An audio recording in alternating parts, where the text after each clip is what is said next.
Après avoir évoqué mes premiers souvenirs théâtraux d'enfance, je vais maintenant vous raconter mon premier souvenir de spectacle à Paris. Non pas le premier spectacle que j'ai vu dans une salle parisienne, mais le premier spectacle de ma vie parisienne. J'ai 16 ans et demi, je débarque à Paris pour mes études en CPGE, et ma marraine, pour mon anniversaire, qui a lieu tout début septembre, m'offre la pièce, puisque mon arrivée à Paris coïncide avec le retour sur scène de l'actrice que je vénérais, que je vénère le plus toujours, qui est Isabelle Adjani, dans La dernière nuit de Mary Stuart, qui raconte donc les derniers moments de cette reine déchue. J'ai été en larmes du début à la fin. En larmes pour plusieurs raisons.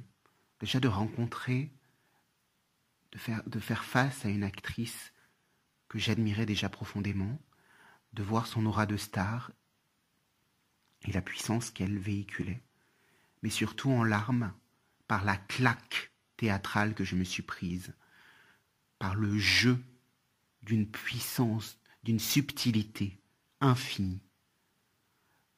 Je réentends encore aujourd'hui les éclats de sa voix, les nuances de son jeu, ses murmures, ses cris. Le charisme dingue qu'Isabelle Adjani a démontré sur scène, alors qu'elle n'était pas forcément au top physiquement, alors que les médias la disaient assez fini, qu'elle n'avait pas tourné depuis longtemps au cinéma. Là, à ce moment-là, alors que j'ai débuté ma vie parisienne, plein d'émotions sont rejaillies à la fois sur la vie que j'enterrais et sur celle que je commençais.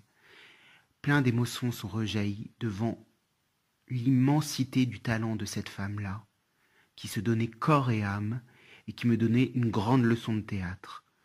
Je l'ai déjà dit la dernière fois, j'ai beaucoup pratiqué le théâtre depuis longtemps et je pense pouvoir donner un petit avis sur la technique.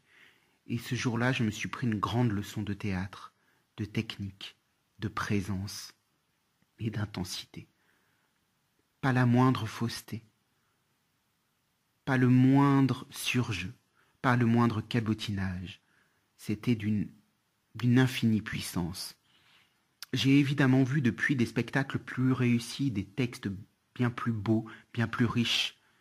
Mais je pense que rarement mes émotions atteindront un tel paroxysme par toutes les dimensions qu'elle mêlait, que cette représentation mêlait. Émotion personnelle, départ de ma famille, rencontre avec une actrice et surtout rencontre avec un talent immense. Et j'en parle aujourd'hui avec des frissons. Merci Isabelle, et merci de revenir aujourd'hui au théâtre avec tous vos projets, avec toutes vos lectures. Vous êtes une artiste immense.